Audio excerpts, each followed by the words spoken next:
Arteta! What a strike! What a screamer!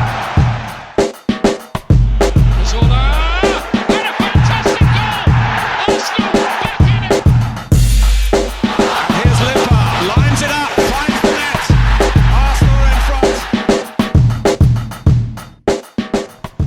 Petr Cech swats Troy Deeney's teeny cojones out of the Emirates as Arsenal win 3-0 at home, and Petr Cech collects his 200th Premier League clean sheet, one or two of which even came at Arsenal. This is the Arsenal Vision post-match podcast. My name is Elliot Smith. You can block me on Twitter at Yankee Gunner. I am joined today by Paul. You can find him on Twitter at Paz in My Pants. Hello, Paz. Woohoo! And Clive is on Twitter at ClivePAFC. Hello, Clive. Hello, hello. Not able to get Tim or Scott on the pod today, which means this will be a brisk one. I imagine we can get through it in no more than 90 or 100 minutes. And it was just 90 minutes at the Emirates on the weekend, but it was a victory. Our first Premier League victory since, it says here, 1987. And it was over a Watford team that admittedly we had a bit of a grudge against. Troy Deeney made the comment that we had no cojones. I think Richarlison had done some social media or maybe made a point about Hector Bellerin's hair being too long to see. I don't know. They were talking a bunch of shit for the crap team that they are, and we swatted them away. Beat them 3-0. Cech saved a penalty. I mean, it was all kinds of things you never expected you would see in your lifetime, but we did. And so, Paul, I want to start with you with the approach the manager took to this match. I felt that, look, the Premier League doesn't matter anymore. Totally punt on it. Play kids from the U10s, I don't care. It's all about Milan. I realize that life is simple when you are a headless pundit like myself. When you are the manager, it's not that straightforward. So did you feel when you saw the lineup and the way he set the team up that it was too much rotation or not enough rotation? So I was watching this Sky BT illegal stream thing, so I don't really know whether it was Sky or BT. Anybody spit on you? Yeah. Okay. And Mauricio Pochettino and his boys were being interviewed, his backroom team that signed up with him. At one stage, his right-hand man's, I think his name's, it's JP or his initials, either Jesus Perez or something like that.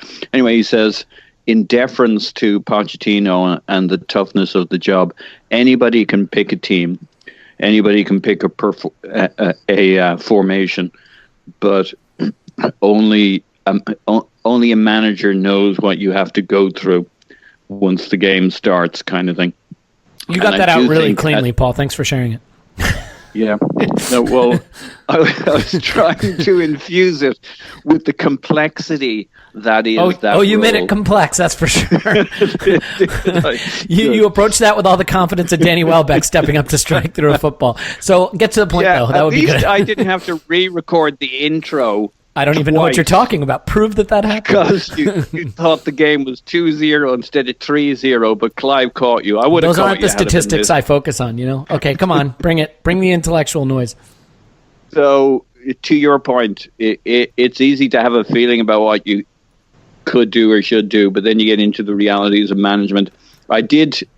Tim was with you on playing the B team. I always thought it was going to have to be a calculated hybrid.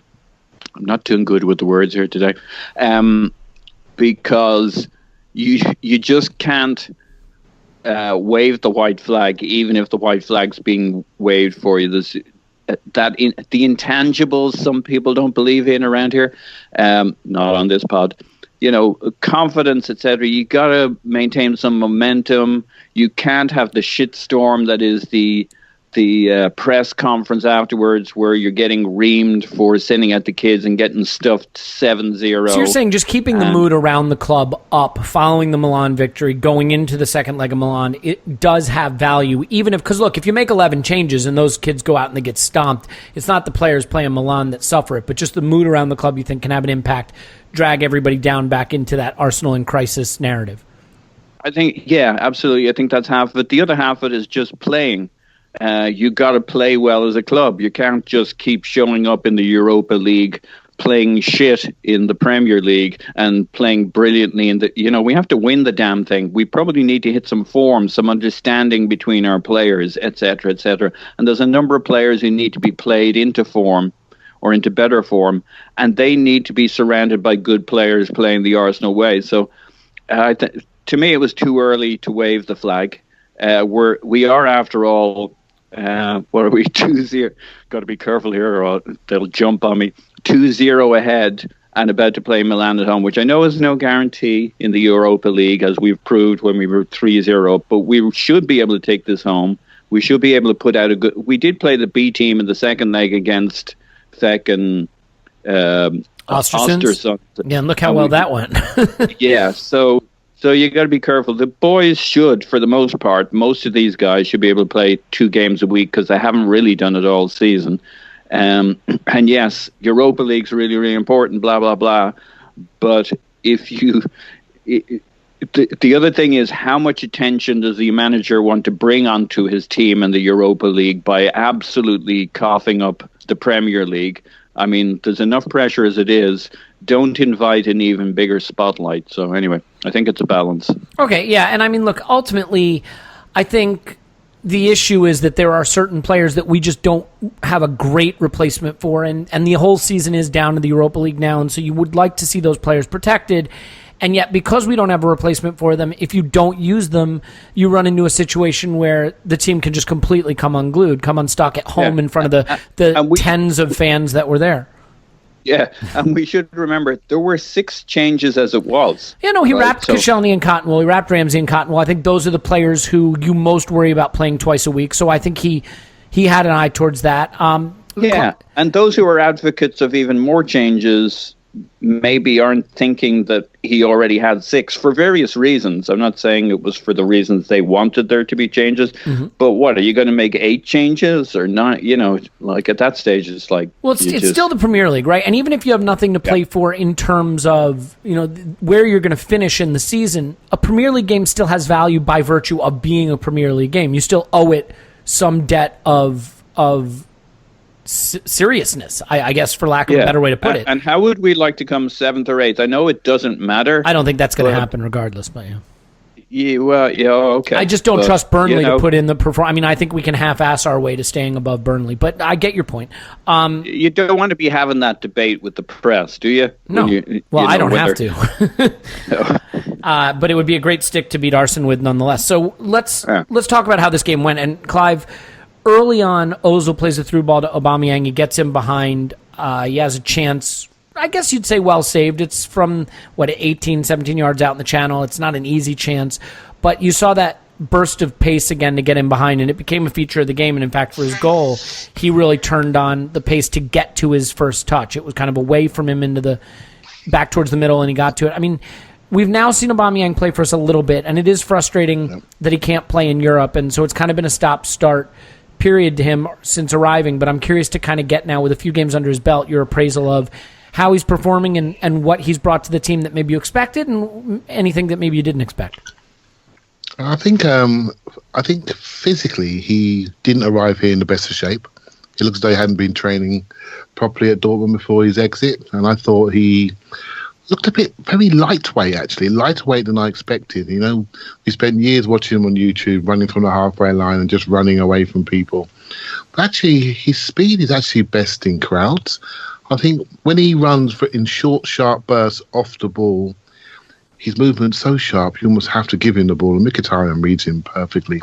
Sometimes some of the longer sprints, when defenders are dropping early and they're giving themselves 2-3 yards because they're scared of him, they're the ones like Company did. He dropped off early. I think there's one in this game where the defender nearly caught him.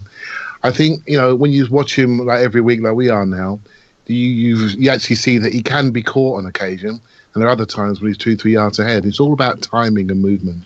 I think it's not just raw athleticism. And that gives me hope for the future, right? He's 28, nearly 29 this summer. So that means his speed is not just what I call stupid speed.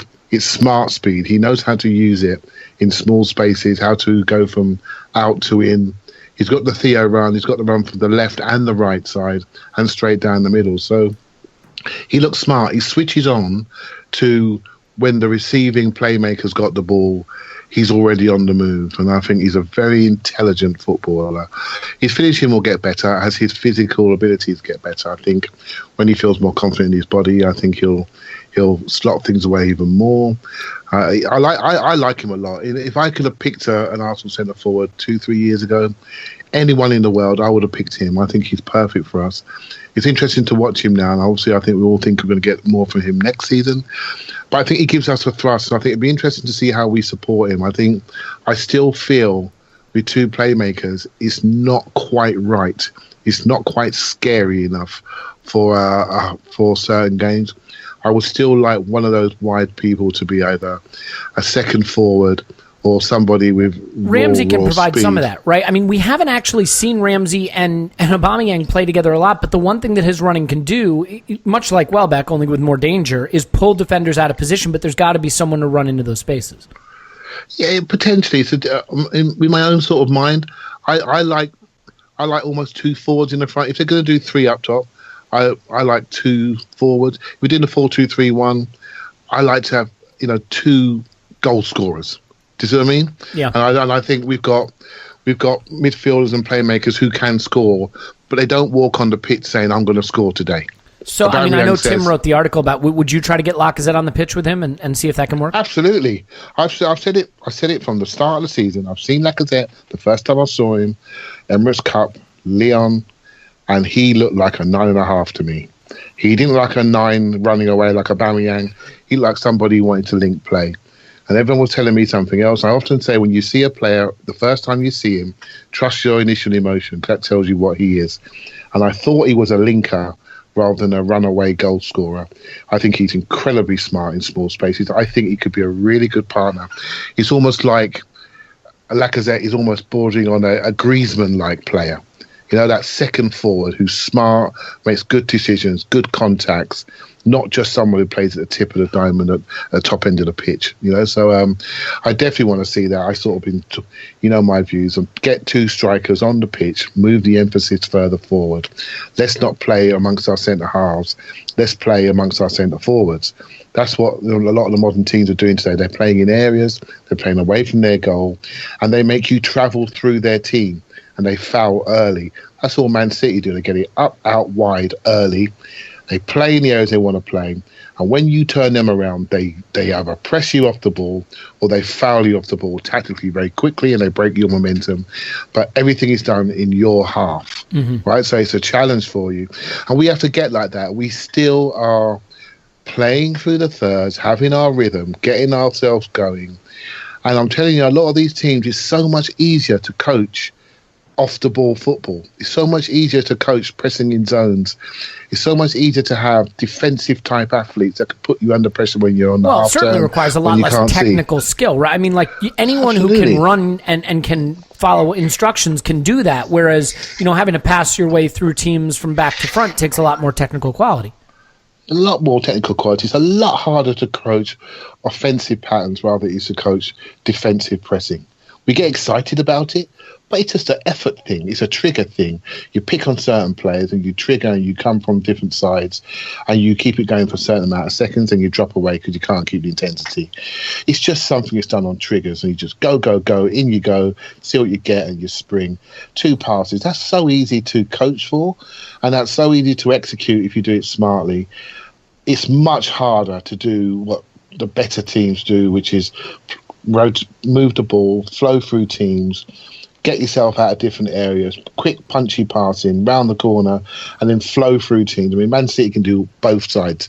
They can press you if they want to, but they can build play also with real skillful players in centre midfield who know how to build like De Bruyne and Silva. Liverpool and Spurs do it the other way, more like what you're talking about. And I think if you have pace up front and Aubameyang, I mean, look, we always think about, it's counter-attacking pace or it's, playing in behind. But actually, the best way to utilize pace, in my opinion, is when the team is trying to come out at you, when your opponents are trying to take that step forward to start building play and you're able to nick it off them, that's where you can really exploit space with running. And so, to your point, I think that's how you make the most out of Aubameyang, and he thrived with that style at Dortmund. That is absolutely spot on. You've taken it. That is spot on. I think we have to realise this. We look at him and we think, okay, we want to get him in. But actually, the best way to get him in is sometimes to not have the ball too long and then get him in. So we've got to find broken play for him. Do you see what I mean? Yeah, I totally get it. I think that's right. Especially because the first thing, Go ahead. The first thing he did in the game was charge down. They took the kick off, and he charged down the midfielder who was about to pass it upfield. So it's in his blood. It's definitely there. He's going to be a very good player for us. I think if I project forward into next season, it's going to be interesting to see how Mkhitaryan gets used. And I think I just got a feeling that one of Ozil or Mkhitaryan is going to drop a little bit deeper on occasion. If you do a 4-3-3, if you do a 4-2-3-1, then obviously they can both play. And I think we might end up buying something a little bit more devastating on maybe the right wing. That can, maybe Dembele, he said, someone like that on the right wing who's quite devastating with the left foot, and leave Ozil free and Mkhitaryan coming off the left side. I mean, that's my sort of, I have a dream team. Yeah. What I mean? No, I totally get it. I think this team is crying out for that kind of power and athleticism, and it's somewhere, but ideally in the center of the pitch. I mean, Paul, the one thing that is interesting, so this game, since Scott won't be here, I'll do this bit for him. It says here 2.56 XG to 2.06. Now, I realize they had a penalty, hilariously saved, and we'll come to that. But I think this was another example, again, of what happens when a broken team plays the best they can. And what I mean by that, I'm not trying to shit on us, but we didn't defend brilliantly in this match, but we did attack really well. And I guess my question for you is, right now, is this sort of the grand compromise we have to make, that when we can click offensively, we have to take it, and that we're probably not going to be able to close up all the cracks and seal up all the cracks at the back, but that with Mkhitaryan integrating and Aubameyang running in behind and Ozil doing a little bit of everything, there may be just enough of an attacking concept here to carry us through. Yeah, I think that's fair. I mean, I'm surprised on the XG number.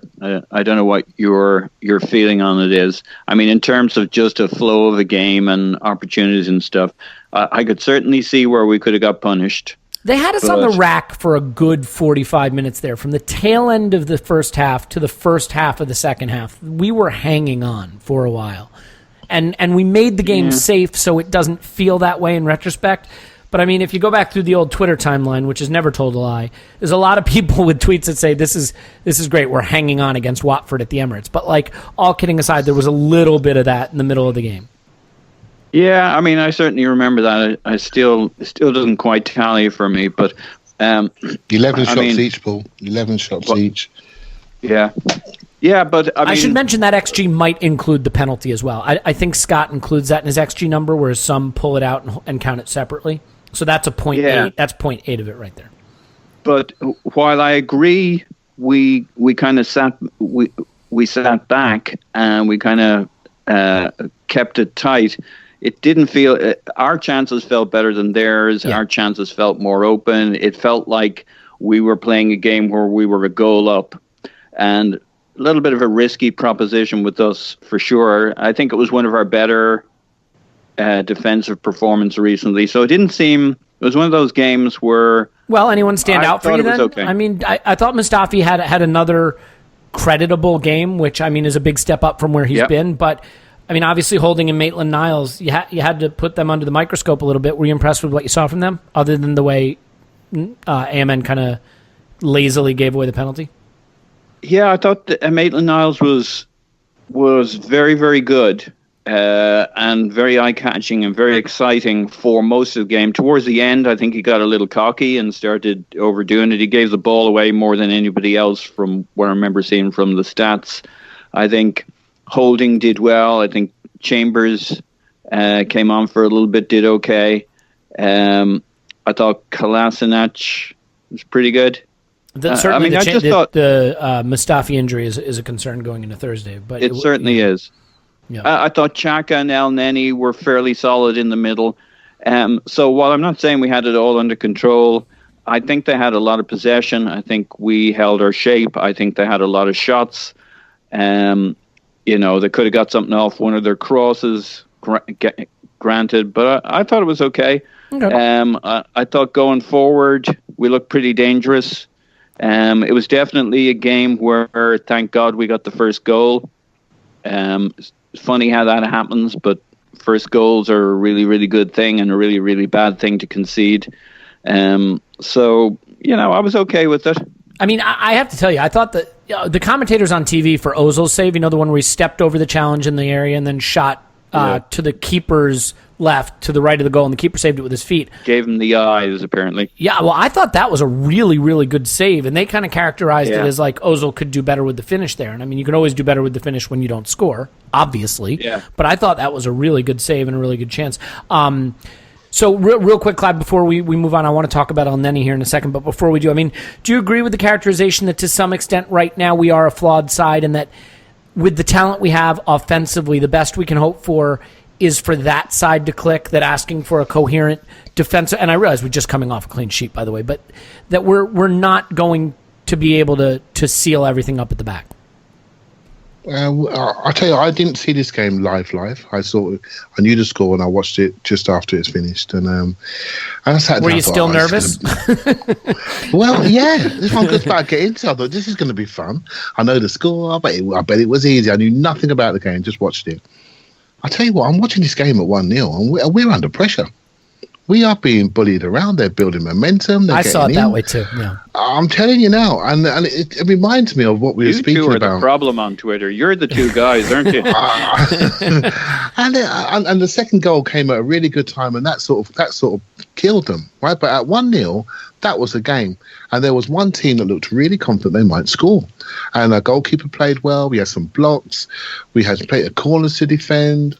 I mean, this was 11 shots apiece game. This is a match, and I know with Elliot we were talking last week about what it needs for Arsenal to step on to be a league challenging team.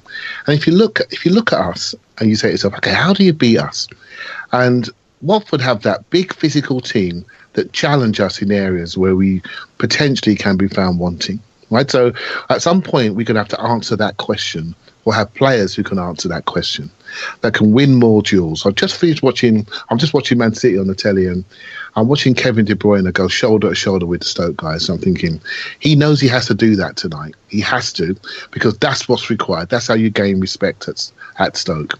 You can't be kicked off the pitch, and he's digging in and he's fighting, because eventually their fire will go and City should get on top, right? So I think it's something we have to answer. And this was a game. What was really good was our efficiency, making sure Ozil takes the free kick and we get the first goal, not having Xhaka hit the first man, although Xhaka did play well, I'm sure you get onto him, and making sure we do those fine details right. When Aubameyang gets in, he goes round the keeper, make sure, so we're two up. Much like Ramsey did the other day, he made sure. Ozil didn't make sure. He didn't take care. He didn't make it an absolute certain goal. If we're going to be defensively weak, let's be offensively efficient so we can put these teams away, because goals change the story of football matches. And so I felt we got away with it a little bit. And we ran away. We had a great day, and all the things happened later on that made it fun. But there was a long period in that game where I felt it was a lot more tense than it should have been. Yeah, no, I definitely agree that there were those periods. And part of me wonders, too, if, look, this is going to be the challenge, you guys, for this team for the rest of the season, is that the Premier League now feels almost like a Carling Cup, a Capital One Cup, a Carabao Cup, or whatever the hell is sponsoring it that starts with C Cup.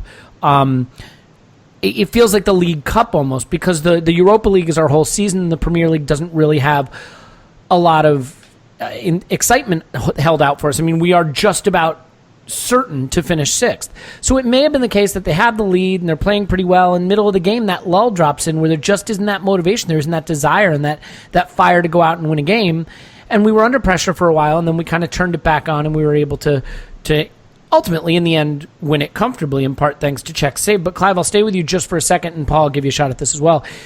I think we have to be looking in these Premier League games to see solutions that might ultimately help us in the Europa League and also give us an idea of building for the future. That's really what this is now. It's an exercise in preparing for the future and for the Europa League. And a player who had a really good performance was Mohamed Elneny. Not a particular fan of his. I wouldn't say that he's a player that I love. And I can hear everybody listening shouting, who is a player that you really love? But he's not one of them. But what I thought he did so well is I thought he added a little urgency and progressiveness to his passing. He was quicker with the ball, and he tried to be more adventurous with the ball. And so I guess there are two questions here, Clive, which is, one, what did you make of his performance overall? And two, given the struggle that Jack has had of late, and Iwobi as well, is the beneficiary potentially Elneny? Is he someone who should be looking to get into that team for the second leg in Milan and potentially carry forward through the Europa League? He could easily do. He's had good games in the past, and what I found, well, I've gone overboard on him because I'm a fan of him. I like how he plays. Like I say, Elliot, I like players that dominate their area. And he dominates it by pure metronomic passing. He makes people run after him, and he makes it a lateral race. I don't like it when he dashes to corner flags and things like that, but he works laterally across midfield. His support line running is his major strength, and his early picture is a good strength. But I agree with you, his passing was quicker, it was punchier, and it was forward. And what he was doing nicely is that he was following his pass. He was following it in different directions. He wasn't saying, there you go, nice pass, and admiring it. He was following it and getting it back and punching it again out the other side. And he was really dictating things. And I felt Xhaka has also had many of his better games alongside Elneny. People don't want to hear that, right? But, we all know there's one midfield that works, and there's on occasion when we're 1-0 down, Xhaka and Elneny don't work. We look for the other solutions. But when we're 1-0 up and 2-0 up, they look great, don't they? You feel comfortable. They move the ball. They look tall and strong. And that's what you want to see. They lack sprinting speed. I wish Elneny was faster. If he was faster and more dynamic into the challenge, rather than having to read situations more, he'd be a top player because he's got a lot of abilities. But he just lacks that speed that separates him, and if he had that, we wouldn't be looking for that player that we all know we need to solve. But he helps Xhaka. He does, right? I mean, the positions he takes up, the ability for Xhaka to have someone he can give the ball to who's safe and gives it back where, I think sometimes this season Xhaka has been so isolated where he gets the ball and players just run away from him. And he's under pressure and he doesn't have an easy option. And I think Elneny gives him that. But he's also someone who can drop in a little bit deeper and let Xhaka look up and survey the pitch and play those long passes that he likes to play. So, is it a possibility? So much of what happens on the pitch at Arsenal is about partnerships because it's not always about preparation and tactics. It's more about how these players connect to each other. Is this a partnership that might be suitable and might get the best out of these players? On occasion, it can be. And I think it needs to work because at the moment, we've only got one partnership that works. And we know that Ramsey, at the moment, and maybe historically, struggles to play 3 times a week without eventually breaking down. And so we need something else to work, and at the moment, this is the second best partnership, in my opinion. And I think it's better than the Xhaka Jack partnership. I think that's problems for me. So, I want it to work because I want Ramsey to play when we need him to play. And that means we shouldn't miss him desperately when he's not there because we've got another functioning partnership, right? So we need one more. There's a player that we need. We all know what type of player that is because we don't have that player at the club.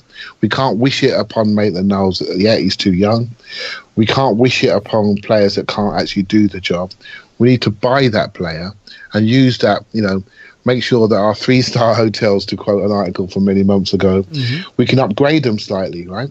We have more 4-star hotels, either by improving the player or having the right partnership for the right day so that we can answer the questions when teams try to up the intensity against us and outrun us in the pitch and out-physical us. If we have the ability to answer that question, great. I think Elneny does it a different way. He does it by pure ball movement and making people concerned about their jobs and what he's going to do next. And I thought he was really impressive on the day. Yeah. Paul, you have anything to add to that in terms of his performance and whether it means he should get that place in the Europa League squad in favor of Jack or Iwobi or any of those other options? He's certainly doing himself no harm. He's probably... him and Jack do different things. And as Clive intimated, it's almost dependent on game state, but you can't swap them in and out of game state.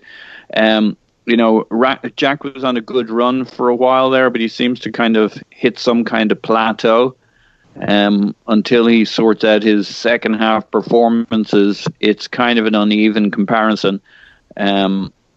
But, Jack's still probably the best guy.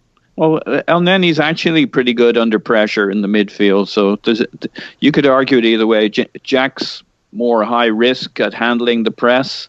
He can dribble out and break forward, break the trap. Elneny, at his best, he maintains a beautiful balance with his other central midfield partner, whoever that is. He'll keep his distances, he'll keep the rhythm, and in that sense, allows you to have a predictability that you can kind of build around, and it's really a function of how well the team's performing then. If people give him and Xhaka out balls, we should be much better at handling the press than we are. Very often we'll focus on who the two midfielders do. I certainly do, to a fault, when in fact, if they have options, if they have two places they can put the ball when they're getting pressed, any midfield pairing we have will look several times better. And it may just be we don't really set up. We're not really a pressing team, and we're not particularly well set up for handling the press. Well, so, yeah, I think you could definitely say that. Yeah. Well, I mean, it's harsh on all these guys. Yeah, I definitely think there's more mileage in Elneny. It's frustrating we haven't got more out of him. We've all seen him have really good games, but then seen him. He's probably had 2 average-looking games to every 1 really good game he's had. Well, they said this on the Arsecast Extra, and I think it has to be said again because it's so important. If there is any sense of a meritocracy at the club right now, you look at the form of Jack Wilshere, you look at the form indeed of Iwobi, who we'll come to next, and then you look at how Elneny played in this game and the qualities that he has, and maybe just that extra bit of security. I mean, if all these players are flawed, a little bit of security, particularly in the second leg of a tie that you're leading 2-0, is not such a bad thing. If there's any sense of meritocracy at the club, you would think that Elneny should keep his place and those other guys should be kept out of the firing line a little bit, at least, as I said, in a situation where caution is probably the order of the day. So, Paul, we'll just stick with you for a second because I know Clive is chomping at the bit and I want him to get all fired up and excited to answer this. It's a 3-0 win, and it's always fun when you win 3-0 to find something to complain about. So I'm going to do that. I thought it was a pretty rough day for Iwobi, and yeah, there's no question this is a talented young player. I just wonder how much longer we're going to caveat every opinion we have of him with saying he's talented and young. He's in a really poor run of form right now. He seems to be struggling for confidence. You saw Mesut Ozil get visibly upset with him on a few occasions. He had a good chance from the left channel that he blazed over. Just his technique for striking the ball is terrible. He has good footwork, good technique on the ball, but he really seems to be struggling with end product. And I know Tim has said on this pod a lot that, end product comes later in your career, and that's great, but then maybe he needs to be starting a little bit less at this stage of his career until he can find that. And unfortunately, what I would say is the things he's doing that aren't end product aren't helping us enough to overcome his deficiencies in the final third. Are you as down on the performance he put in on the day and where he is at the moment? Yeah, I think so. I think he's plateaued and not on a high plateau. Yeah, a plateau is a flat part where you just stay at the same level. I would say this has more of the qualities of like the other thing, the thing that points down. What would you call that? A downslope? Well, he peaked and then he went into a little dip and then he came up maybe a little bit and plateaued, but it's not a very good plateau. You won't be cheering every time he's on the team sheet at the moment, which is a shame. And maybe, you could see his career going in different directions, but right now he's not. If he plays, it's because other players aren't available. I mean, really, it should be Mkhitaryan on one side and Ozil on the other, the way we're set up at the moment. And, now you get to an interesting who's going to be in the midfield 3. And we got a problem there because we got Xhaka, Ramsey. So who's getting that other spot? Now, we talked about Lacazette, and that'll be a very interesting experiment as to where and how he plays when he comes back in our Premier League setup.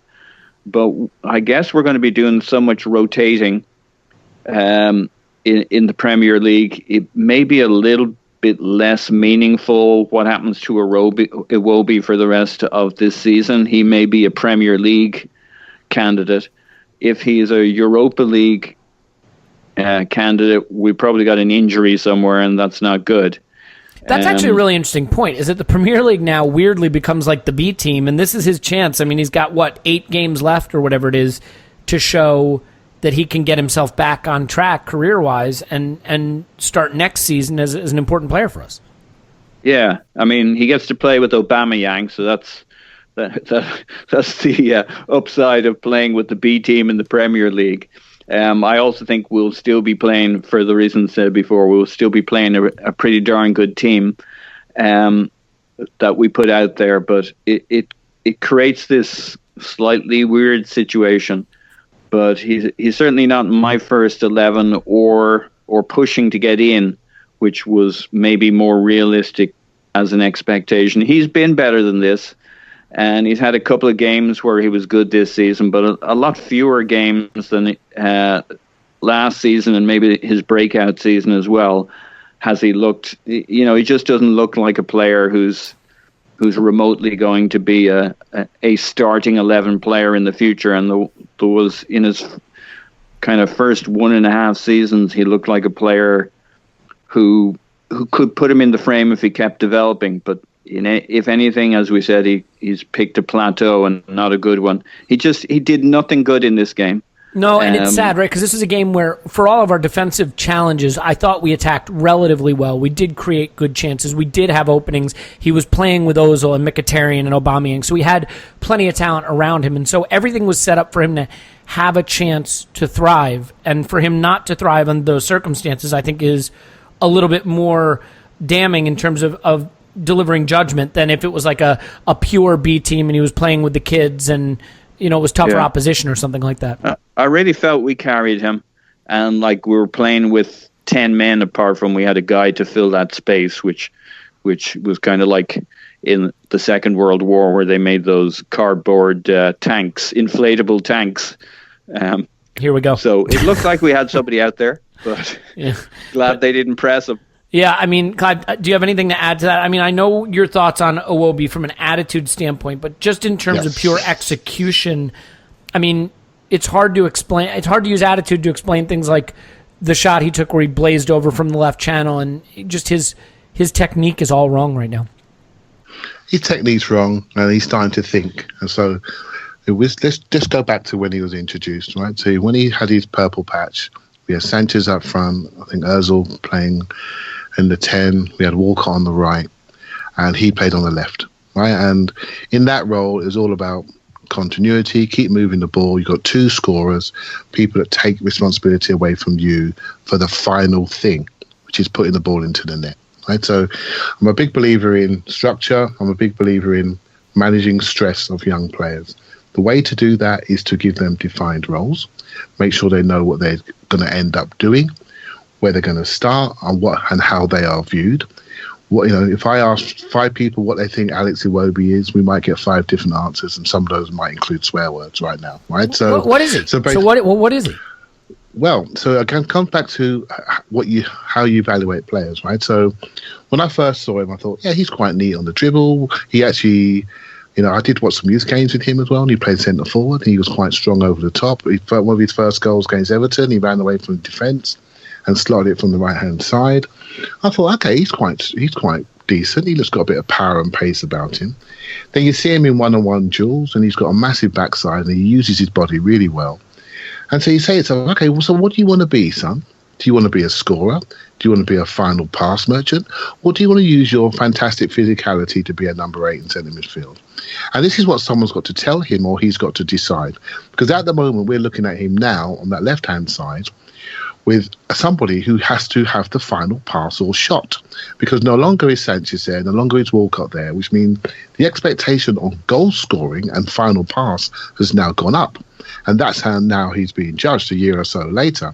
He's not being judged as a plucky young kid who happens to keep the ball and can play with the flow of a good Arsenal side when they're on top. Now he's been asked to help pick up a team that's been on the floor and actually score and pass and assist. And that's very difficult for him, and he's struggling. And also he's seen as by players for his position, forward players. And he's thinking, well, the golden route I've had to the first team has suddenly been put under pressure. And you can see, similar to Oxlade-Chamberlain, he looks quite sensitive. He looks quite bothered by the criticism. He looks quite bothered by the lack of form. And he looks like a player that's actually quite quick to throw himself into that hole I spoke about previously. I think he's somebody that's suffering at the moment. So what he needs is somebody to define him. Or he needs to be strong enough with agent advice like Walcott did many years ago, although I didn't like it, to say, I want to play here. I want to play up front, or I want to play on the wing. But I admire Theo for that, because he's trying to dictate his career. At the moment, Iwobi, what's his pathway? Where's his best position? What's going to happen to him next week and the week after? He's no longer in control of that. I don't recommend he crowdsources it from Twitter at the moment, by the way. Yeah, he needs to really think about his key attributes and say, I need to develop myself here. I need to, I personally think he could be a deeper player. He did it once at Southampton in that midfield. I think he can really drive that situation. I think he's got real strength. So he needs to focus on the defensive side of his game and the carrying and connecting side of his game. Because I think he could be a real powerhouse if he develops that. I don't see the calmness of execution and technique in the top end of the pitch. I don't see a final pass. I don't see a cross. I see a good time player that does that when everything's going well. Is he going to do that 1-0 like Mkhitaryan did last week? At 21, no chance. At 29, like Mkhitaryan is, he's got a chance. At the moment, let's define him based on his natural gift, which is his physicality, and give him a chance to progress the ball in areas where there's less pressure, to rebuild his confidence again.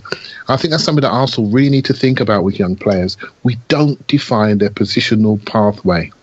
There's a danger of the same thing happening to Reece Nelson right now. We use him at wing back. We all know he's somebody that needs to play higher at the pitch, but in this formation, we could do with another wide player that can really devastate.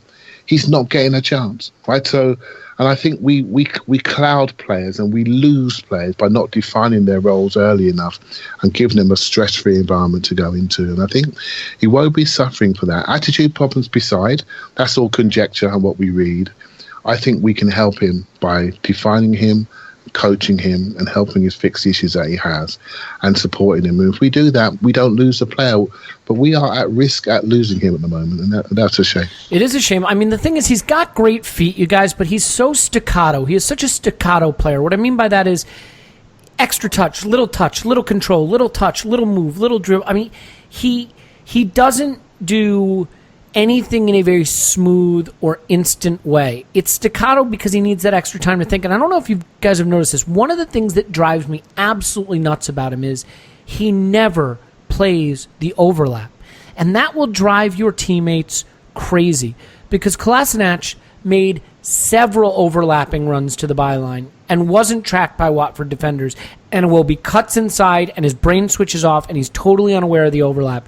And when you're a fullback and you're running up and down and up and down and up and down, and every time you overlap, that nominal left winger is not giving you the ball, it's going to drive you nuts.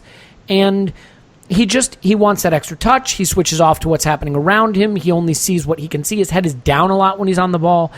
I just think he's really struggling in the final third because of a lack of awareness, a lack of vision of what's happening on the pitch. You look at Mesut Ozil, and what makes Mesut Ozil such a special player is he knows where I guess it would be 21 other players are all the time on the pitch, it seems like. And Iwobi doesn't really seem to ever know where anybody is.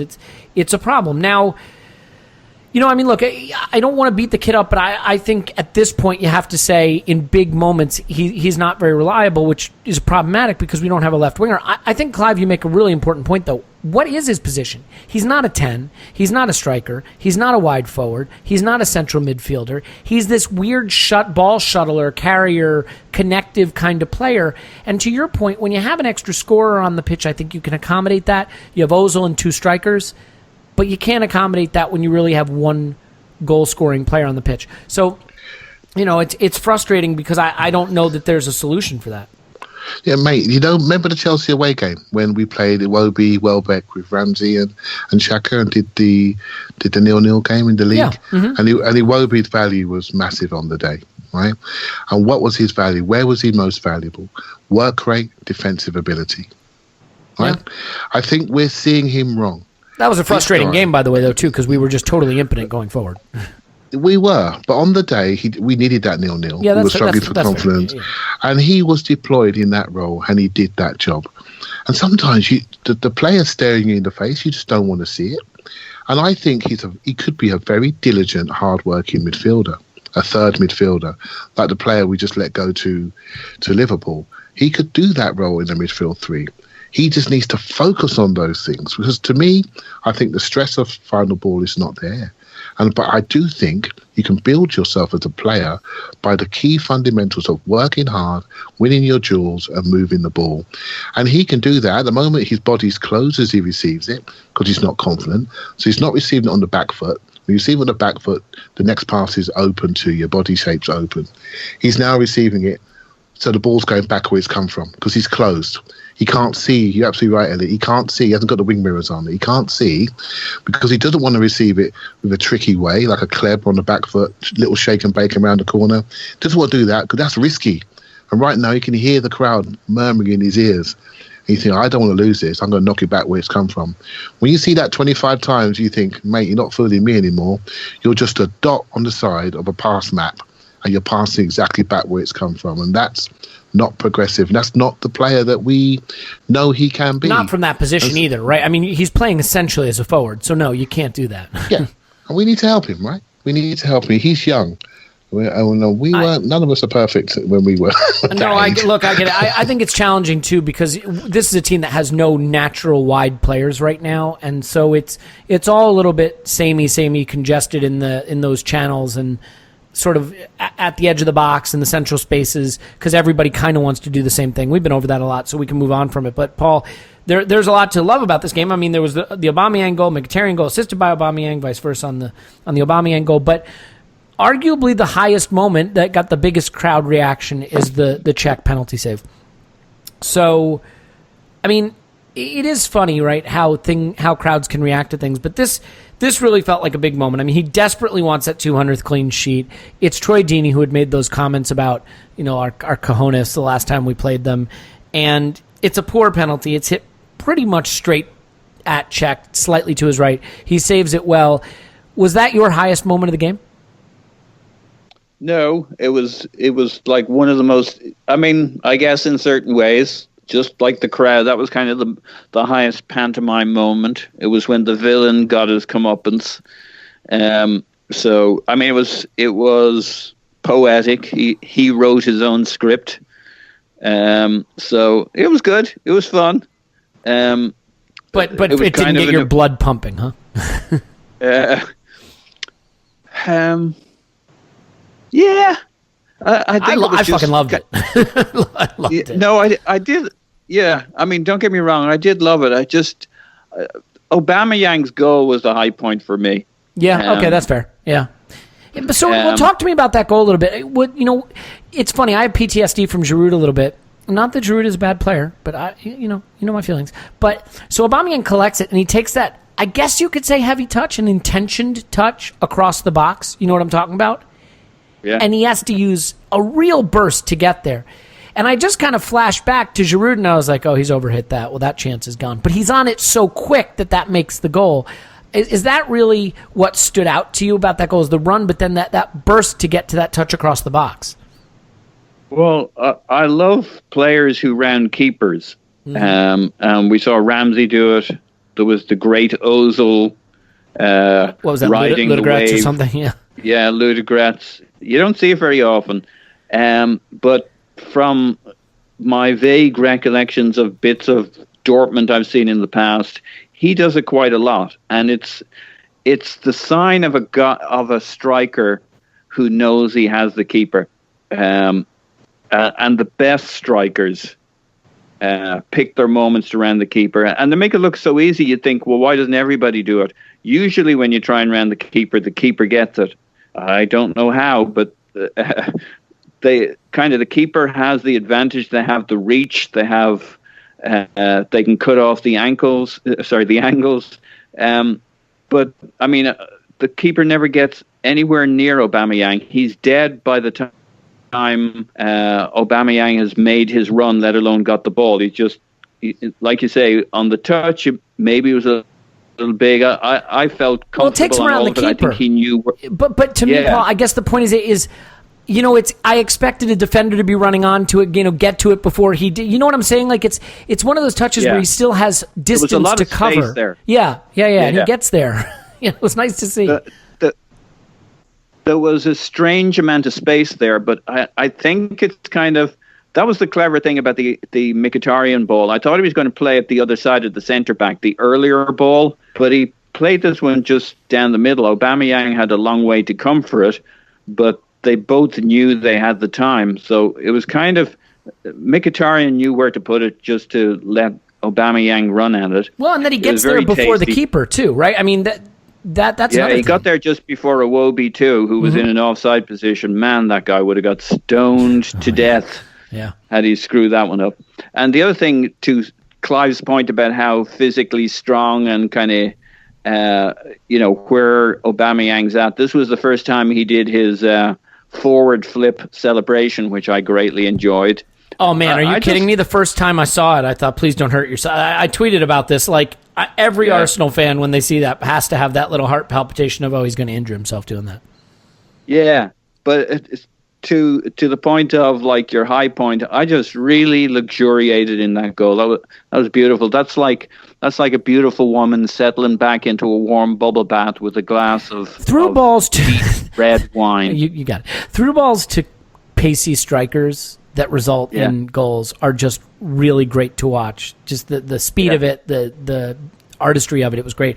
And maybe a quick shout out to Shkodran Mustafi, who hasn't gotten a lot of mention here. But I mean, Clive, I've been pretty hard on the guy over the past few weeks. Yes, you have. And rightfully so, because when I'm critical of a player, it's only because of tough love that they deserve. And I think I've gotten him back on track.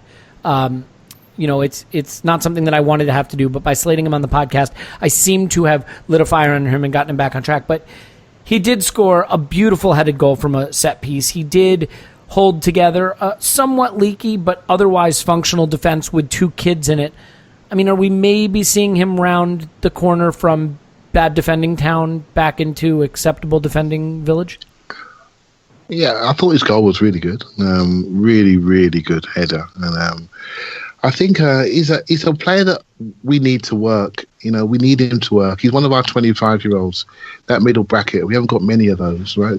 So we got Xhaka, Elneny, we got Mustafi. Then we go up a year or two, then we're into the Ramsey, Wilshere sort of zone. And we need them to work. And there's sort of like doubts about almost all of them at times. They're not, all of them lack a bit of consistency. They are potentially the ones with the big contracts coming or just had. They are a big part of our future, or are they? Right? So we need Mustafi to kick on, because the other guy next to him can't play more than it has to be rested. And so we're either looking for him to be our defensive leader, or we're looking for somebody else to come in and be that defensive leader, and Mustafi supports them. I think he's still very erratic, even in games where he does good things. He always feels on the verge of doing something stupid. But then that leads to the 3 out of 10 games or the 9 out of 10 game. And he had an 8, 9 out of 10 game this week, but still ended up going off with an injury. And we've lost him at crucial times in the past before for him overextending himself, etc. So he's a player I want to like. But then I look at him and he does some stupid things. He really does. He misreads what's happening around him. You're watching the game and suddenly out of the left-hand corner of your widescreen TV, he appears somewhere smashing somebody, 15, 20 yards into the opponent's half, leaving Koscielny in masses of space. You just wonder what triggers him sometimes. So please, he had a good game. Please, he's on the upward curve. Am I convinced? Not yet. But let's see what happens in the summer. Is he going to be one of the 25-year-olds that we trust? I think that's still debatable, but I hope he gets consistent and so we can trust him, because there is something in there. We're just not seeing it regularly enough. Yeah, I think the problem is there's a talented player in there, but it's a talented player who makes mistakes. And like at center back, you almost want someone whose average is okay if they don't make big mistakes, right? If your central defenders have to do a lot of defending, odds are your team isn't playing well. Your central defenders shouldn't have to do a lot of defending. And I mean, unfortunately, Arsenal's central defenders often have to do more defending than they should, and that's a structural, systemic problem, and we've talked about it. But the thing you need from them is that when they are called upon, all right, not all of them are going to be heroes in every moment, but they can't shit the bed. They can't make terrible mistakes, and he has too many terrible mistakes in him, and that undermines the incredible talent that can be in there. I want to finish the pod with two topics not related to the match specifically. It's great to get a win. That was nice. The tens of fans that were there really seemed to enjoy it, and I did as well, and it was great to see Aubameyang get on the score sheet, Mkhitaryan as well. So all in all, a good game. Check, clean sheet, saved the penalty. It's all great. Two things that happened outside of the game. One, there was a fans forum, and Paul, I'm not sure if you've had a chance to see any of the quotes from it, so if you haven't, we can punt this back over to Clive, but I'll give you the first shot at it. Raul made his first comments. He was there with Gazidis. They talked about managerial change, although they said it wouldn't be right to speak about managerial change. They sort of were pointed in identifying that Raul has overseen many manager changes. Any quotes or topics from that fans forum that stood out for you as being significant? I did see some of the quotes on it. It seemed like that was an unusual tone, but maybe sensitive. It's got to be very difficult inside the club to read the mood and what plays out there without testing the message. So I know they know what's going on out there, but I just wonder if it's an attempt to be sensitive to the mood of the supporters, having just seen that 80-something% of people who voted in the AST survey wanted to change a manager. At that point, there's no good answer. And even when you're making sure you're not giving a bad answer, it doesn't make it not a bad answer. So I just kind of gave that one a pass. I can't imagine he's trying to stir up anything right at this moment in time.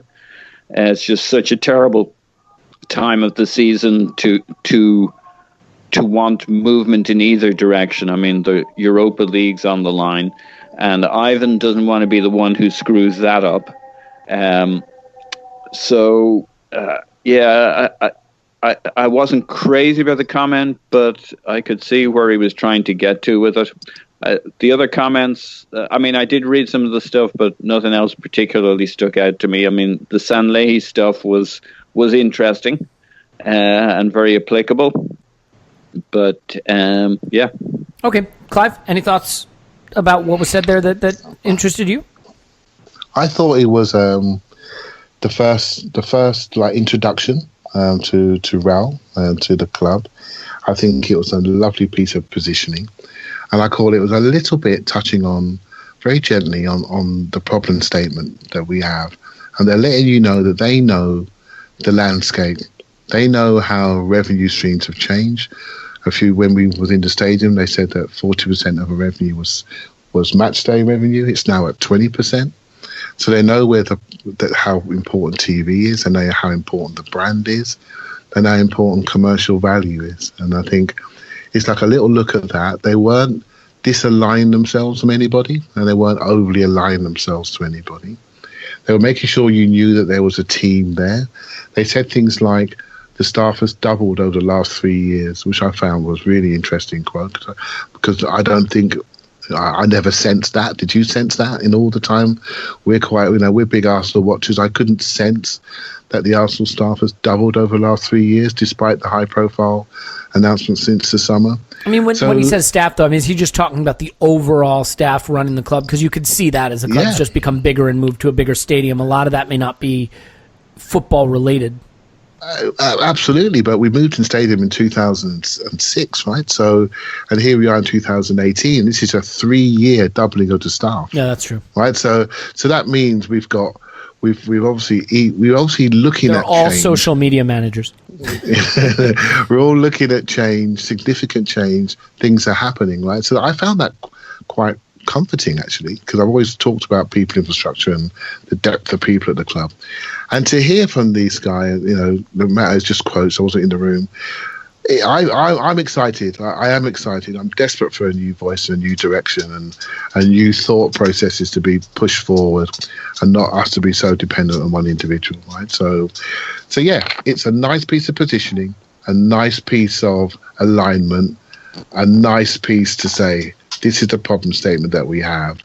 And come the summer, I think those voices are going to get louder and louder and louder as we move on. So yeah, nice work. And I'm really excited for the future. Yeah, well said. I don't have anything to add to that because my opinions on this are pretty much nonsense. So we'll move on from that and finish with this. Mertesacker gave an interview to Der Spiegel.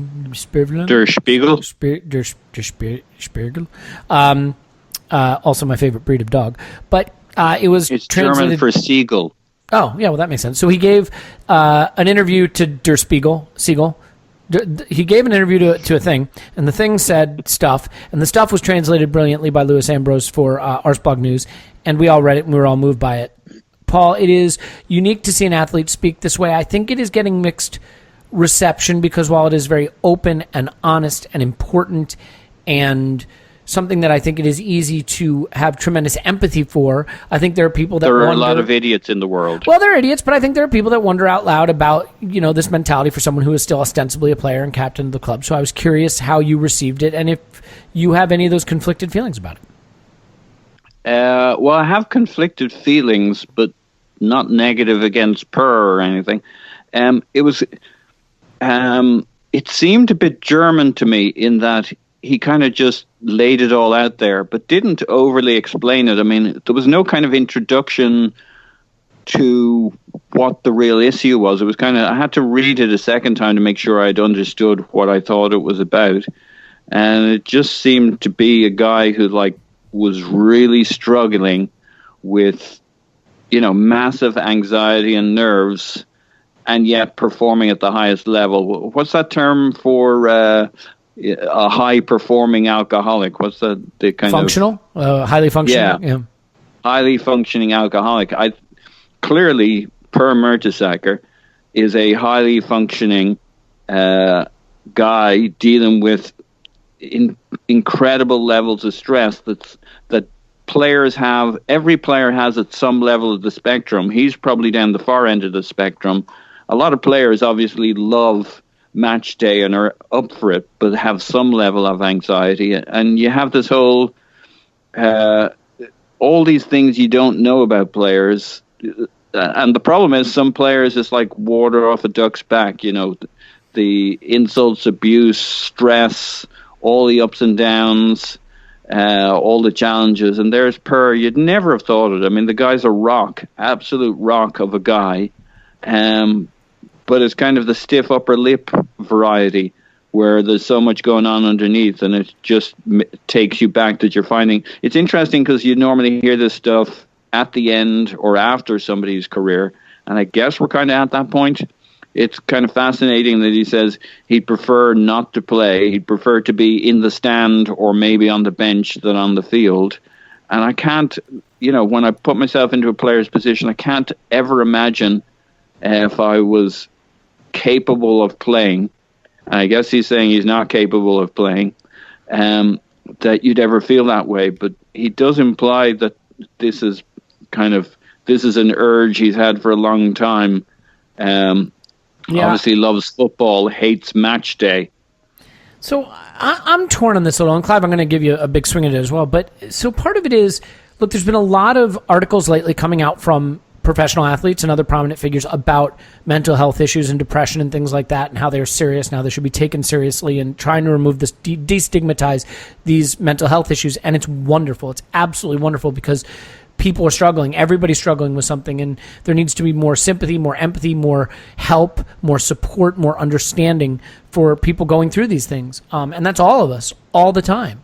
And some people certainly, obviously, much, much more worse and severely than others. I don't know that this read like a mental health issue. This read like someone who finds his high-pressure job to be filled with pressure, and it gives him a great deal of anxiety to the extent that he isn't always able to enjoy it and feels happier away from it. Now, I think it's wonderful he's able to express that, but my reaction to that is a little more of the variety of, well, that's what goes with the territory, man. I mean, there are people that get anxiety doing lots of jobs. You have a very high-paying job doing something that, ostensibly a lot of other people really enjoy doing. I don't think that there's any question that there's a lot of hard work that goes into playing football, but it is still playing football, and I realize there's a lot of training and physical physically keeping your body in shape constantly year round. I'm not saying it's a lot of fun all the time. I guess to me this, and I could be reading it wrong, but it didn't read so much as like an expose on mental health as just like see footballers sometimes really struggle and don't have the most fun with football, but there are a lot of people Can I say something on that? Yeah, please do. Yeah, and Clive, I'm not trying to shut you out. Because I think it's a great point. Yeah. No, I think it's a great point. And I think you really made the point of kind of where he didn't really label what he was talking about. And I certainly, you saw it as him talking about the high anxiety, basically. And so did I, really. Except I see that as a mental health issue because in my life I have somebody who deals with extreme anxiety.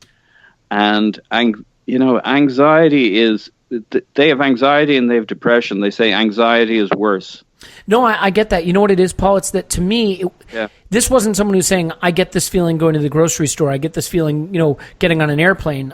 To me, it seemed very tied to the high stakes world of football. And so I don't, if you're doing something that's filled with pressure and it gives you anxiety, that kind of just feels right? Like, I mean, if you walk along a high wire, you're going to feel anxiety. That doesn't mean you suffer from anxiety necessarily. You're walking on a high wire. Yeah. Let's get Clive in. Yeah. Can I just quickly say, though, he does say it as if he doesn't think this is normal, and this is not what his colleagues are going through. He's talking about sharing a room with some guy and his legs twitching. He's not presenting this as, we all go through it. But so I think you make a good point. The reason I thought that it was a bit weird was, as I say, he never really labeled what it was, and so he was open, he shared so much and left so many questions. Is he, what is he really telling us?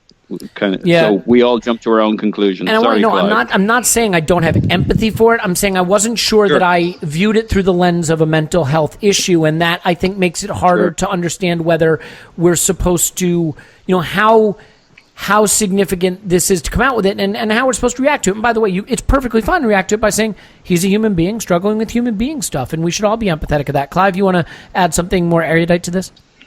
It's a very important subject, so I hope I get this right. So I think he was talking more about newfound well-being. He's been somebody that's played football most of his adult life, and this is probably the longest period where he hasn't played football. He's now reflecting back and saying, well, actually, I like how I feel now compared to how I used to feel in high-stress moments playing football. And that's great, right? He's still on a life discovery. He's on a life's journey.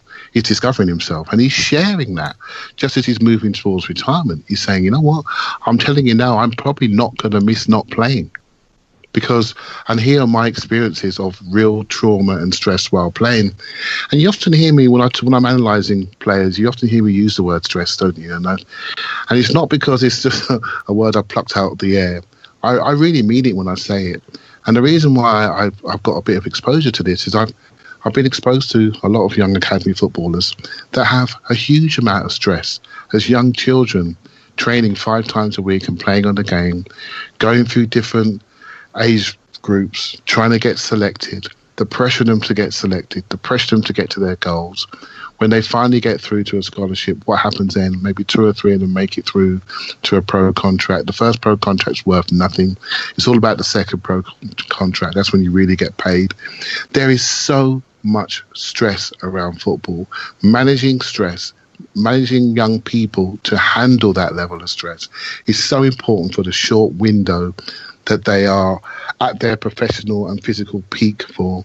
And one of the things I do, just voluntary things, I actually mentor a young lady athlete. She was an ex-junior world champion. She's about 20 years of age. And if I could tell you the thoughts and the stresses that she goes through when she trains every single day, twice a day, just to get back to the level that she used to be at. And I can't tell you the effort that these guys have to put in to get to that elite level. You're an elite person. Everyone can kick a football. What type of personality do you need to be to reach the level that Per Mertesacker's reached, 100 caps for his country and a World Cup winner? That takes a different type of personality. So there's going to be a kickback from all of that. They're not like us. They're different to us. And that means they're wired differently. So we can't assume that their mental structures are similar to things that we recognize. And we can't sit back and say, well, you're doing something that we would all dream to do. Let me tell you, I've seen players, young and old, crumble under pressure, crumble under stress. And we're talking about one in Iwobi earlier on. And I watched that player and I genuinely am concerned for him. I don't criticize him. I really mean it when I say he needs help. He absolutely needs help to manage this, what he's going through, because all that's happening to him is he's struggling under the pressure. And Per's telling us as a 33-year-old man that's achieved everything he wanted to achieve in the game, that's about to go into the next phase of his life, and he's finding a new well-being. And I think it's great that he shared that. I know what you mean, Elliot, about Kevin Love and what's happening to DeMar DeRozan in the US. Yeah, exactly. And I think it's I watch US basketball sport quite closely, and I was really surprised but also pleased about that. This is not a trend. This is not a fad. This is something that goes on at every single elite sporting organisation. Some people handle it better than others. Some people hide it better than others. Managing stress is done in different ways. This is why I always talk about structures, coaching, defined roles. That helps. That helps people. They know what they're doing. And the best teams we watch today are people that look relaxed. They look relaxed because they're coached within a week of their lives. They know what they're doing. So I think it's great what he's doing. And I think he's going to be an absolutely tremendous academy manager for young people, because he can talk about his journey. He went through education. He went for education late and came into football late. He didn't just come from a kid that's not been educated. He's got experiences in different countries. He's reached the highest level. He's articulate. He's got presence. I think it's an absolutely genius signing, and I hope he's as successful as I think he's going to be. Yeah, and to his credit, by the way, that's all very well said by both of you. I think worth pointing out, he wasn't asking for anyone to, quote, feel sorry for him, that he knows he's been very fortunate, that he would do it exactly the same way again, to the extent that, he wouldn't give up any of his footballing career. So I do think it was a very interesting look into it. I like to interrogate these things beyond just the superficial level. That's not to say that I don't have a sympathy for what he's gone through and those struggles. I think we all go through struggles. I guess it is fair that sometimes when someone who has a lot of money and does something that looks very enjoyable to us from the outside, it is hard for us to feel sad for them, feel sorry for them, feel pity for them, outside of extraordinary situations like the death of a child or a loved one, something like that. But I think this does shed a light on it, that there are challenges to everybody's life and to the thing they're going through that maybe we don't see from the outside or even understand ourselves, but feel very real to them. And it is a reminder that whatever your life, your problems in your life are going to be the most important thing in the world to you, and they're real, and they should be taken seriously. So I thought it was great that he got a chance to speak about that. I just think it's an interesting thing to dive into a little bit. And anytime someone reveals what they're going through, I think it can actually be a help to any of us to kind of turn the mirror inwards and look at what we're going through ourselves and how we're handling it. So I think we'll leave it there. We've got Milan again on Thursday. We've talked a little bit about that ahead of that game in the last podcast, but my guess is it'll be roughly the same lineup we put out last Thursday, except obviously if Monreal or Bellerin can come back in, I would imagine they would, and obviously there'll be a fitness test for Mustafi, and the rest of it should be about what we expect. So hopefully just your bog standard 1-0 win to the Arsenal or something where we cruise through and then draw whoever the weakest team is left in the quarterfinal. And it would be exciting, quarterfinal in Europe. I mean, it's still a big event, would still be a big occasion and something that would be a lot of fun to look forward to. So Paul's on Twitter at PosIntoMyPants. Thanks, Pos. Woohoo! Exactly. Clive's on Twitter at ClivePAFC. Thank you as always, Clive. Top man. Thanks a lot, mate. Yeah, you bet. And my name's Elliot Smith. You can block me on Twitter at Yankee Gunner. Give us a 5-star review. Write nasty things about me. It's been a while. Write nasty things about me. I deserve it. God knows I deserve it. And then I will write a tell-all article about how your nasty things have led me to anxiety and depression. So there you go. So maybe don't write them too nasty. Just nasty enough. In any event, we will definitely try to get a podcast out Friday. It's always tricky with the Thursday schedule, but we'll do the best we can and try to get everybody on for that, including Scott and Tim, whether you like them or not. So until then, we'll speak to you after Arsenal 10, Milan 0.